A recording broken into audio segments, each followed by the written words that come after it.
Gwyneth was scared. She was very scared. Mr. Soyu believed that God was directing him to be with Gwyneth Paltrow. When the FBI agents approached the house, they found a wedding announcement announcing his marriage to Gwyneth Paltrow. He believed she knew who he was, that she actually welcomed these sex toys, this pornography, that if only he could get to her, she would run off and marry him, and they could go off and open a chain of Kinko stores. In their mind, they're completely obsessed, and they're fixated, and they don't see any out. They have to attain their goal.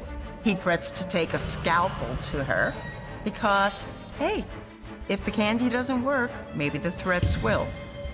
Dante was at the council table, totally a creepy guy, staring at her when she walked down the aisle to take the stand, and his eyes were following her the entire time. I don't think that anybody would give a second look to Dante Soyu. I mean, he's not someone who stands out in a crowd, unless he's showing up on your doorstep. He's back again.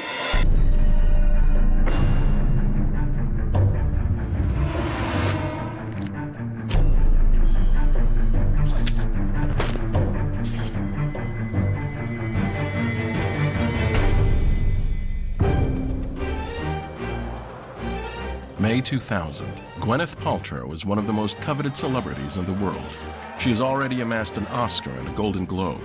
She is a tabloid fixture for her high-profile relationships, which include Brad Pitt and Ben Affleck. A California girl with good breeding on the A-list. As Paltrow is conquering Hollywood, she is also being stalked by a deranged man from Ohio, Dante Soyu. Dante Soyu showed up at the house. I drove over to the house, and I knew that he wasn't coming all the way to Los Angeles for nothing. When they get to the point where they're directing travel, that becomes a real red flag. I met with the Paltrows.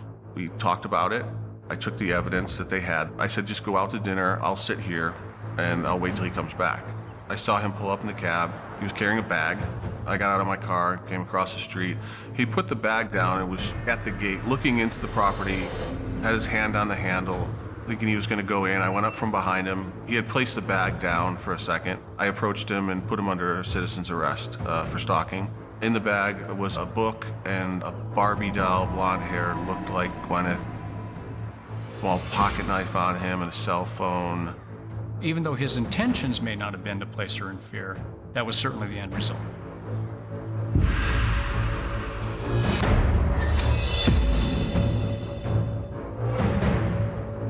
Dante Soyu's menacing behavior against actress Gwyneth Paltrow has reached an apex in California. But how did this man, who grew up in a religious home 50 years earlier in Ohio, come to torment one of Hollywood's biggest names? Dante Soyu was a man who had really suffered in life with a chronic mental disorder since he was probably in his early 20s. By the late 60s, a young Dante appears to be struggling with his mental health, with reports of at least 2 hospitalizations. Despite his challenges, by the mid-70s, Dante makes a living as a tax preparer while working towards an MBA in accounting at the University of Cincinnati. He was able to work. He was able to earn enough of a living to sustain himself. He completed his education, got a number of degrees.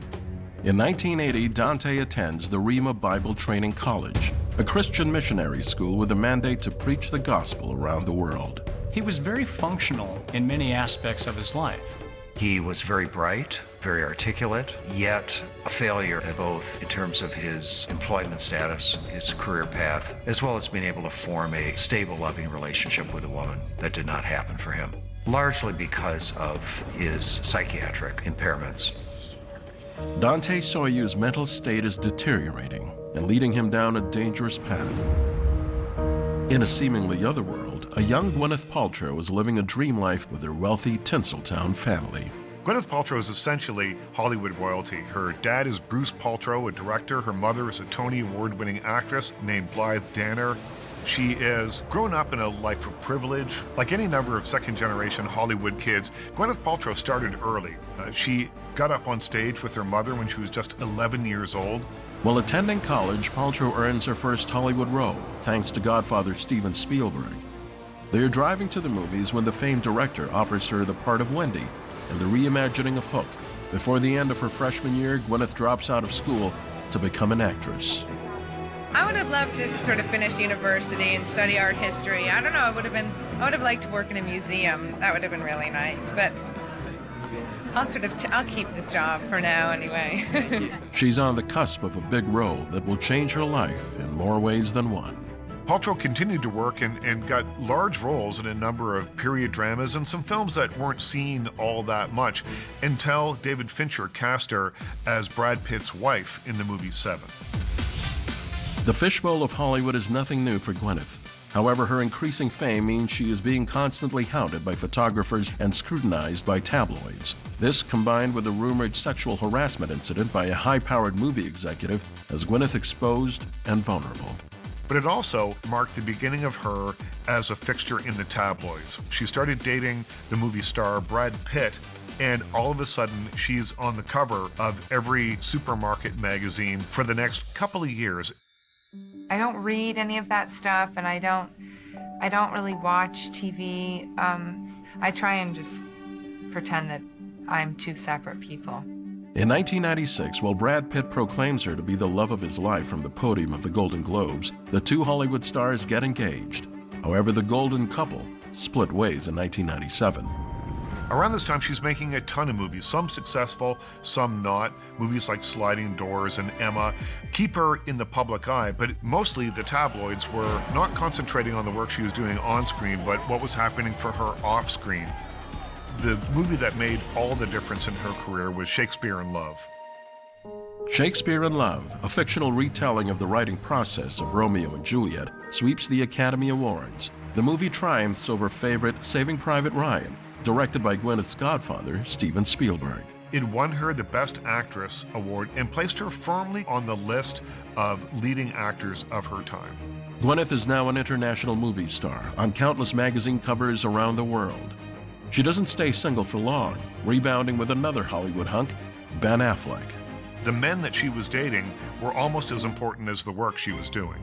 Gwyneth appears practically perfect, but she is about to learn the hard truth about life as a high-profile actress. In a darkened movie theater, Dante Soyu sees Gwyneth Paltrow on the silver screen and is immediately fixated. His life from that point on is permanently altered, as is hers. He would send her letters, he'd send her gifts, he'd send her sexual material, sexual paraphernalia, all in the hope of winning her love. Gwyneth was very scared and disgusted at the same time. It never ceases to amaze me, actually, how easy it is to become a victim of a stalker.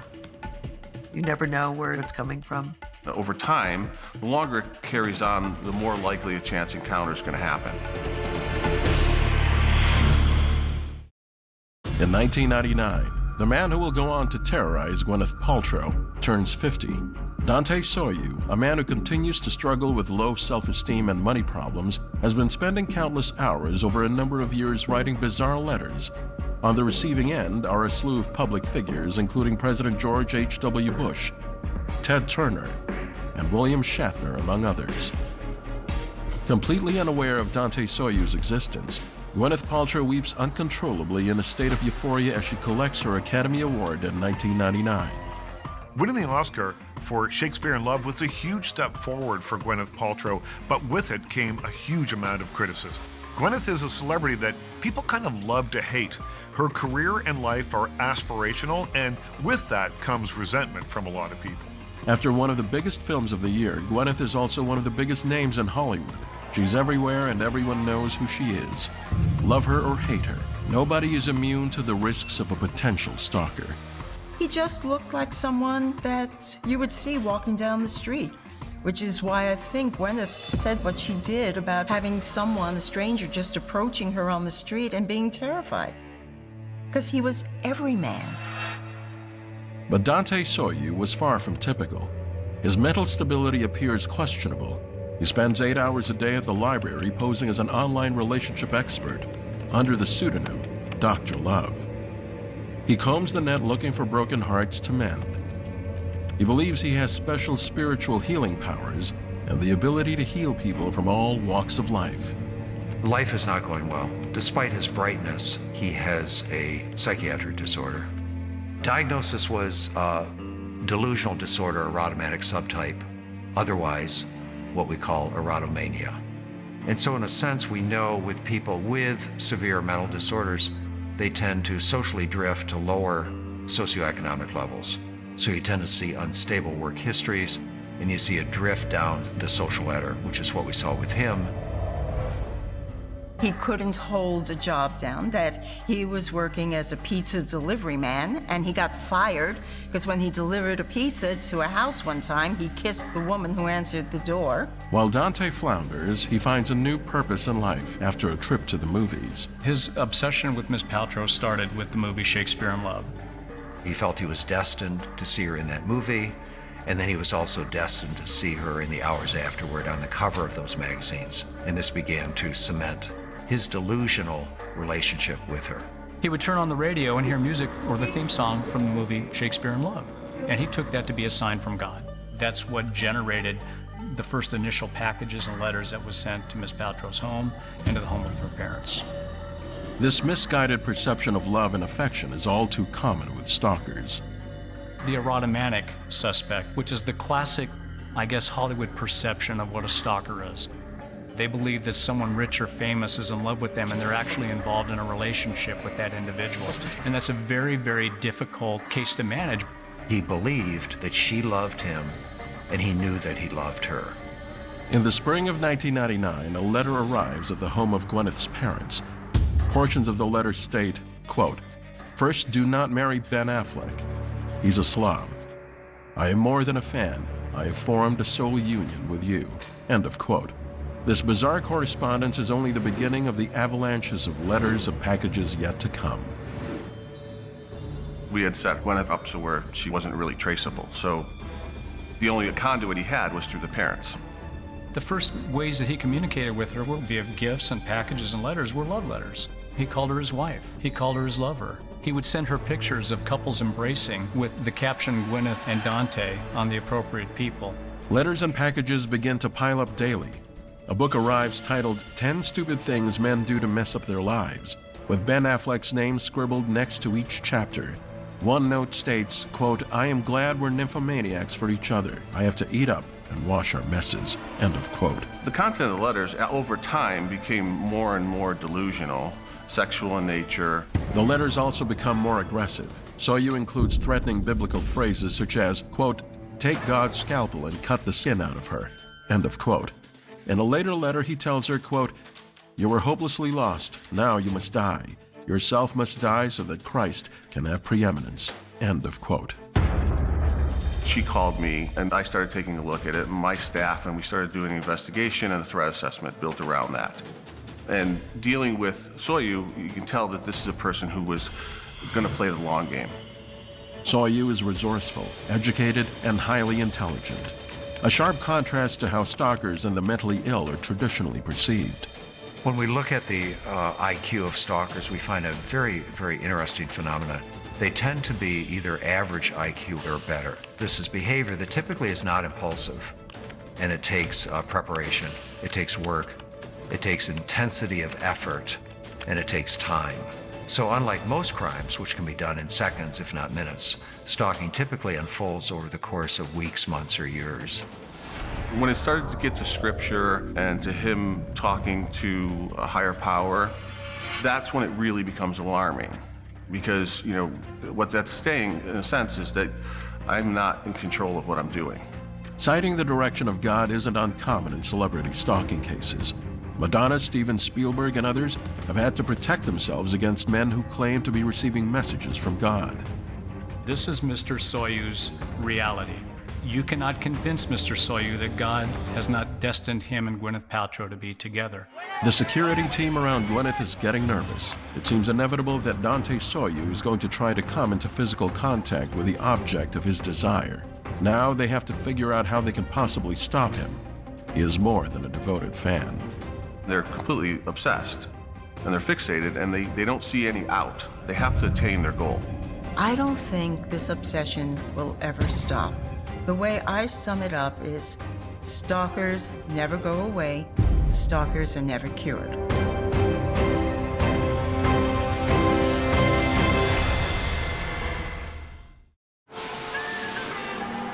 (1999). For all intents and purposes, Gwyneth Paltrow has it all: beauty, wealth, talent, a hunky boyfriend, and an Oscar. But because of Dante Soyu, she is also living in fear. As the 21st century begins, Gwyneth Paltrow and Ben Affleck are everywhere. Her high-profile relationship means she is tabloid fodder.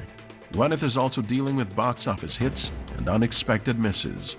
The Talent of Mr. Ripley, I think, is very definitely a high point in her career, and there have been some very high points. There's also been lower points where the films haven't connected with audiences, movies like Bounce and that sort of thing. While she was making those films, though, even the ones that didn't connect, she was still on the cover of tabloids.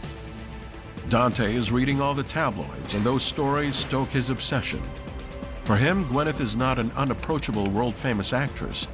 She is the woman he is destined to be with. Life is never all that we want it to be, and fantasy typically can be perfect. It allows you to retreat into fantasy, into a fantasy of a blissful union with a beautiful woman, and that's going to feel better. It's going to usher in very pleasant, positive feelings, much, much better than what you're doing during the day or at night, and in his case, he was delivering pizza at night. This was a man who had a master's degree, very bright, and he's delivering pizza at night. Dante continues to inundate the Paltrow residence with letters and packages, every one more explicit than the last. He sent marital aids. He sent books regarding sexual liaisons. He would hope that she would reply to these messages, and that somehow this would help to protect her from the other individuals that were making her life difficult, such as Mr. Pitt and Mr. Affleck. Having received no response, Dante takes things in a new, terrifying direction. So he scrapes the money together for a ticket from Columbus, Ohio to Los Angeles. So now we have, in addition to him acting on his impulses to send letters and gifts to Miss Paltrow, he's now directing travel. He's leaving his comfort zone in Ohio for the sole purposes of attempting to make contact with the object of his obsession. So from a threat assessment standpoint, that's crossing over a threshold. It's one thing to be delusional and have delusional thoughts. It's another thing to act upon those thoughts. Dante is becoming increasingly unpredictable, irrational, and now he's taken things one step too far. He shows up at the Paltrow home, expecting to meet the woman he believes will be his wife. Blythe Danner sees him there and recognizes that this is the person who has been pursuing her daughter. He has a satchel of some sort. He's kind of digging through the satchel. She's very frightened by this, thinks that this may be a weapon. He was told to leave. Before he departs, Blythe Danner gives Dante the pile of unopened letters and packages, telling him to leave Gwyneth alone and that he is frightening them. He is devastated.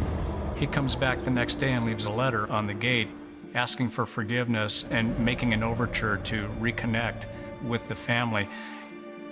That's crossing a threshold. That's a red flag for threat assessment professionals. When somebody else is involved, like a family member, they'll never feel like you are the one stopping this relationship from happening. They start saying, I know your parents are keeping us apart. I need to convince your dad, things like that. Prosecutors visit the Paltrow home to see if they are able to pursue legal action. Gwyneth is scared, but decides not to have Dante arrested. Stalking victims in general sometimes don't want criminal charges brought right away. There's a couple of reasons. One, they're afraid that the situation could escalate, that if this person is arrested and then let go, that person will be back to kill them or harm them. It might be what pushes them over the edge. A lot of times victims feel guilt. That was it something that I did, or maybe I could have done things different? Did I bring this on myself? After the incident with Blythe Danner, the letters stop, at least for now. At the time, though, Miss Paltrow was not inclined to prosecute. She wanted an intervention done, and she was relying on that intervention to take care of the problem. Unfortunately, it did not. All went well for about a month and a half. And then he began continuing to send her things. Books, sex toys, magazines, scripture stuff. He was sending pizzas too. He also sent her books on tantric sex, but then he also sent her books on religion. So he couldn't make up his mind which way he was going to go. And he just felt all of this was completely normal. There was a lot of the pornography that he sent. There were pictures of naked women, and there were blonde women, and he would write her name on the body of the woman. These girls resembled her quite a bit. So he was seeking, obviously, her, but anybody who had her likeness was a representation of her. I think we had like about 20 banker boxes full of evidence. You have to look at all of it, which is, a rough go for my staff to have to go through all that disgusting stuff. It challenges law enforcement to come up with another means by which we can manage that behavior. So many times it's a building block process to put together a successful criminal investigation. At that point, the parents were concerned, obviously. So what we did was we contacted the FBI, got them involved. She was in Los Angeles, he's in Ohio, and you cross state lines. It's interstate stalking, which carries a little heavier of a sentence. She wanted him talked to, perhaps an intervention of some sort done, telling him to knock this stuff off. June 29, 1999. FBI agents head to Ohio. From the moment investigators arrive at Dante Soyu's residence, they begin to understand the depth of his delusional obsession. They found a wedding announcement on the door of his apartment announcing his marriage to Gwyneth Paltrow. But this idealization is also a risk too, because the other side of idealization is devaluation and hostility if the public figure rejects the person. The wedding announcement is not the only thing that alarms agents.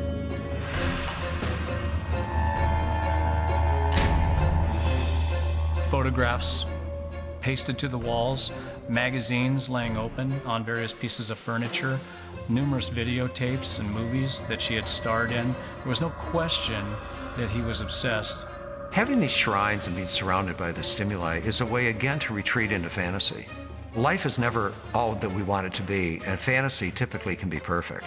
In what will prove to be a critical question, the FBI asks Dante if he knows why they are in his home. He responds with, quote, "to stop sending letters," end of quote.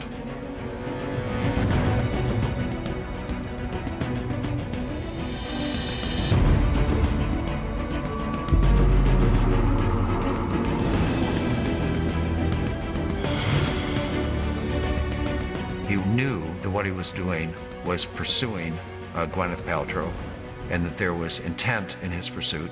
And secondly, to bring to his awareness that this was frightening her. And at that time, he said what he needed to say. He said he understood what he was doing and he wasn't going to do it anymore. And my heart sinks because I know that that's not the end of it. If you have a direct line to God and he talks to you and you talk to him, you think the FBI is going to stop you?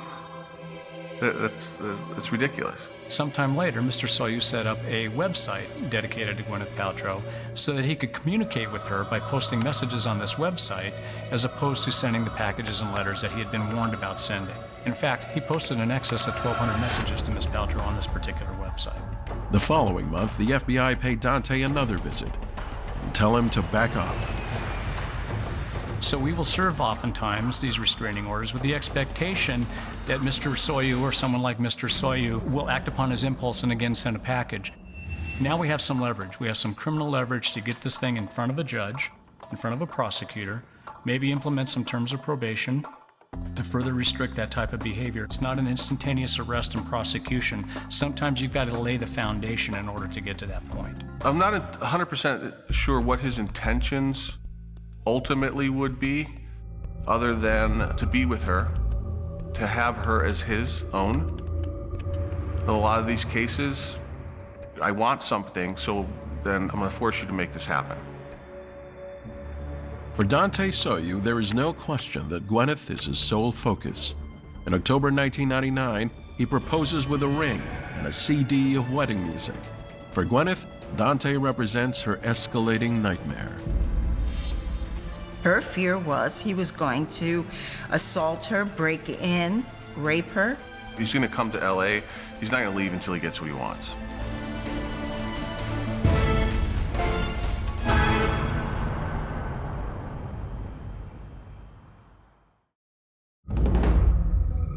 In early 2000, Dante Soyu was slipping further down the rabbit hole of insanity.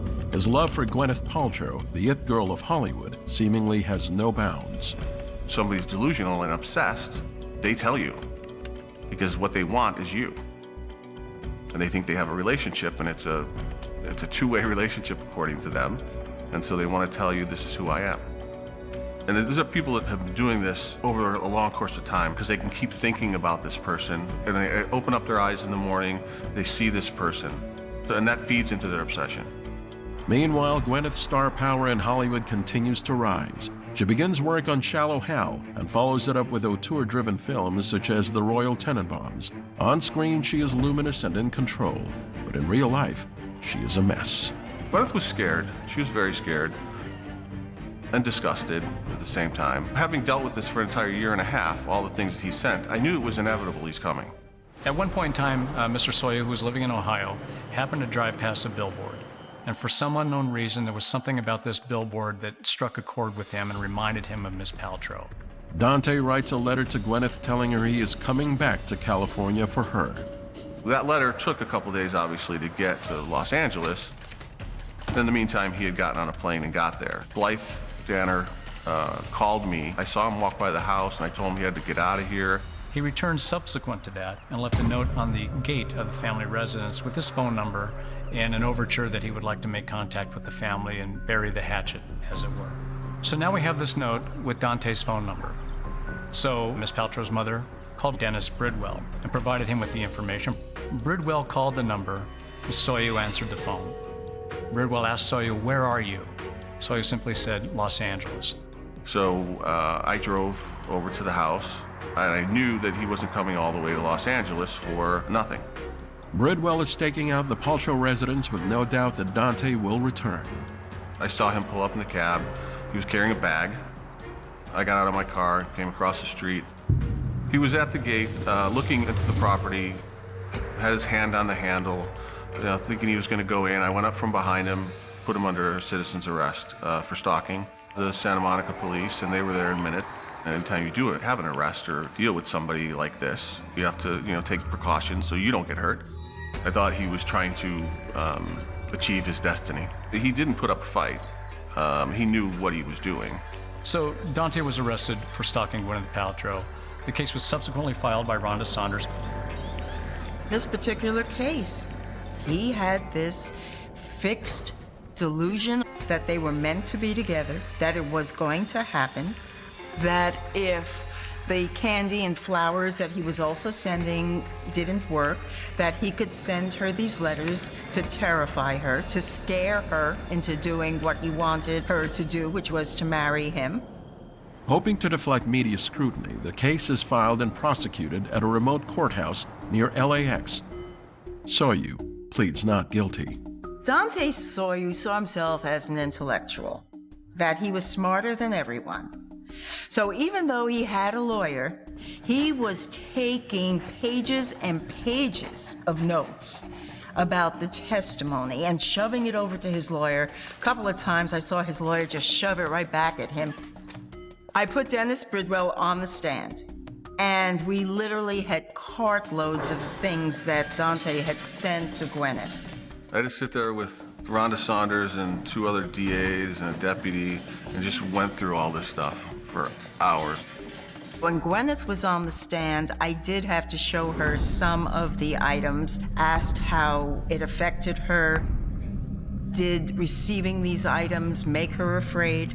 Because what was interesting is we actually changed the stalking law, that the fear had to be not death or great bodily injury, but fear of serious injury, because here in California, we had a Supreme Court case that said that sex or a fear of rape or sexual assault is not great bodily injury. So we changed the wording to fear of serious injury, which covers a lot of different things. She used to love to go out and greet her fans, and she would talk to them and shake their hands.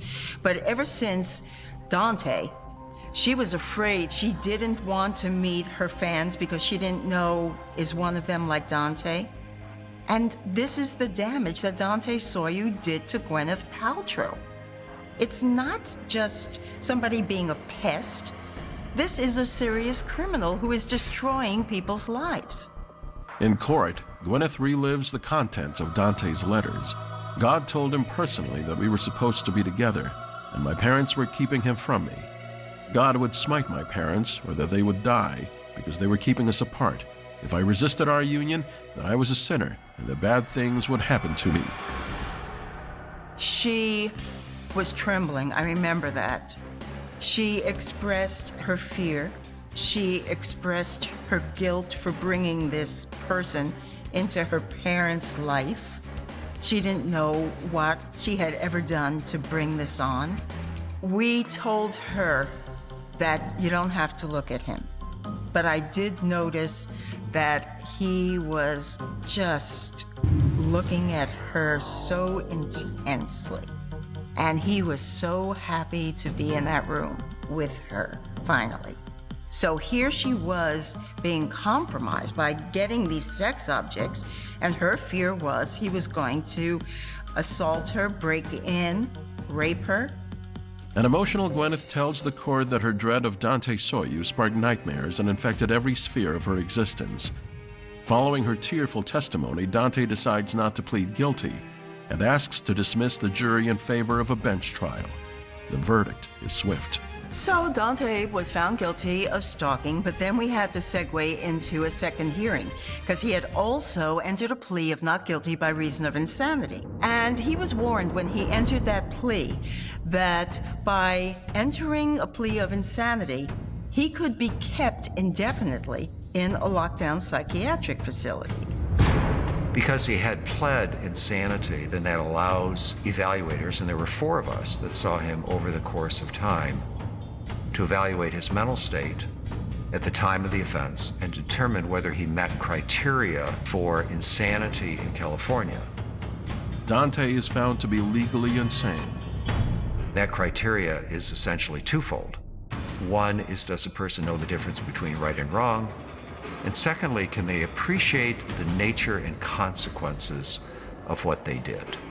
With his background, though, his Dr. Love, that he felt he could actually give love advice to other people, even though he himself had never had any kind of a relationship, that he could tell people what God's will was. And all of these things just made for someone who I felt was a serious danger. So he would have been out in probably a year and a half, if not only a year. But we figured his mental health needed to be addressed. So we thought if he went in and was evaluated, essentially he goes in for 3 years, and then he gets reevaluated every year to see if he's not a danger to himself or others. He's put in the mental hospital where he stayed for 7 years. He didn't receive a lot of treatment, but he did have a right to have a trial to prove if he was a danger to the community or not. He apparently kept failing that review. What we know, though, is that problems that existed while he was inside had to do with a nurse who looked like Gwyneth, that he was harassing and obsessing about, and she got upset. So I think that was another thing that he ended up staying in there for as long as he did. We knew when he first was convicted and was put in a mental institution that he would keep doing it, obviously, probably after he got out. Everybody hopes that once these type of people get on meds, that they'll correct their ways. And sometimes they do, they just don't stay on their meds. With Soyu locked up, Gwyneth gets married and has 2 children with musician Chris Martin. Her career takes a backseat as she focuses on raising a family. I got a call from Gwyneth's mom. This was a couple of years after Dante went to the psychiatric facility. And she was worried that eventually he would get out. And he had confronted her in that front yard. And she wanted to know if I could just write a letter to the city council in Santa Monica, because she wanted to build a higher wall so that when he got out, she knew he was going to come back and try to confront her again. And she was really scared. And there is reason to be scared, because Dante Soyu is far from over with his obsession. It's very, very frustrating to see someone like Dante, who it's pretty clear is never going to stop. I think we're going to see more of Dante.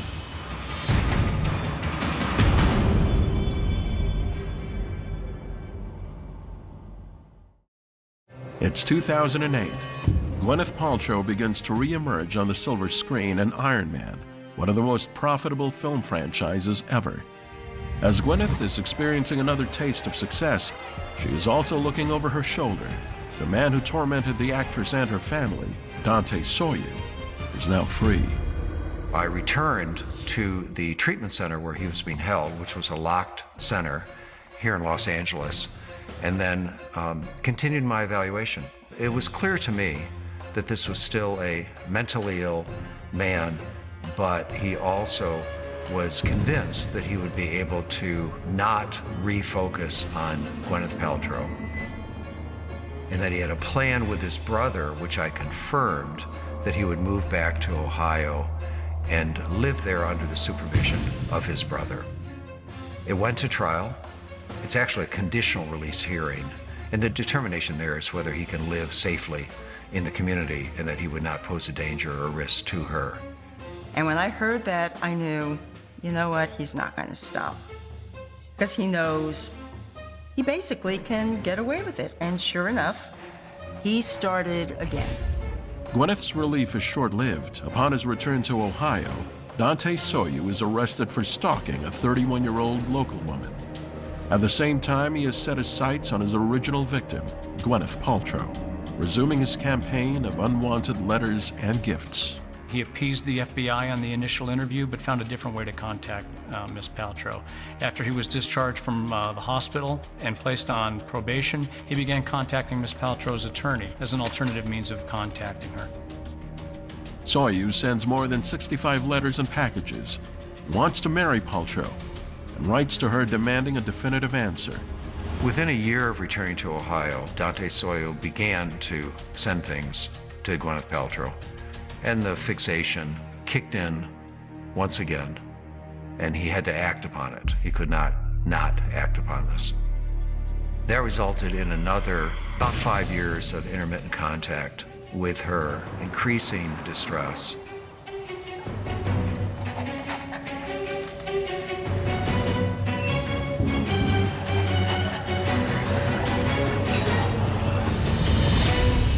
And once again, he was charged with stalking by the Los Angeles County District Attorney's Office and brought back to stand trial on new stalking charges. He said, I just wanted her to say she didn't want me around. Well, duh. I mean, that first trial, how many times did he have to be told? Told by her mother, told by her trying to ignore him, to her testifying against him, having the FBI show up on his door. And yet he still goes back to, well, I wanted her to say she didn't want to marry me. I mean, so that's totally disingenuous. In September of 2016, Dante Soyu is back on trial. Unlike last time, the case is making international headlines. Many in the general public view Paltrow in a very unsympathetic manner, which could prove lucky for Dante Soyu. For some reason, there seemed to be this perception that if her life is so perfect, how can she allow this to happen? And all of a sudden, she is a victim who is now the cause of her own problem. And that is not right. I mean, it's clearly it's not the right way to look at this. The second trial begins, and this time it's a media circus. Though cameras are not allowed in the court, every step is being chronicled in the press. Drawing celebrity trials or celebrity hearings are totally different from drawing regular stalkings, murders, kidnappings, in that the whole world knows what these celebrities look like. So what I try and find is the essence of the person. I thought Dante was scary. Totally creepy fellow, sitting at the council table, surrounded by papers. He's writing with a little nub of a pencil the whole time, staring at her. He had big, thick glasses on. Of course, it was a packed courtroom the day that Gwyneth Paltrow took the witness stand. And she came in, she's very tall, very slim, turtleneck, sweater, the symphony of beige. And I was looking for, sparkling lipstick, her eyes made up, hair looking great, and there was not anything like that. She was a regular kind of a person. So it was a very different kind of a Gwyneth Paltrow. And when she walked down the aisle to take the stand, his eyes were following her the entire time. And she was looking at her attorney the entire time. She refused to look at him. She did, get a little emotional on the stand. And she said when she received the letters, she was so scared that she immediately emailed her head of security. Very, very shaken by the whole thing, to be so close to somebody who had been following her every move for so long. This is one of the longest stalking cases, particularly of a public figure, that I've seen. I testified just about things that happened in the first trial for the second trial, because he didn't stop. He kept writing her letters, but he toned it down. I wasn't working with her anymore. I just testified as somebody who handled the restraining order for him initially and the arrest, reviewed all the material from the first case. There were boxes of evidence behind her where she was sitting on the witness stand, and the attorney was opening up the boxes and showing these little dangly little earrings and old, like a cookbook. Just very bizarre and random and scary kind of things. He was totally obsessed with her. He made it seem that he was fine, that he was in an institution of some sort, that he paid his dues, that he's perfect, he's great, he's gonna leave her alone. He wrote an apology letter, and that life was gonna go on and everything was gonna be fine. So, I don't know, but I wouldn't want him out if I were her. The jury reaches a verdict. Dante Sawyer is found not guilty.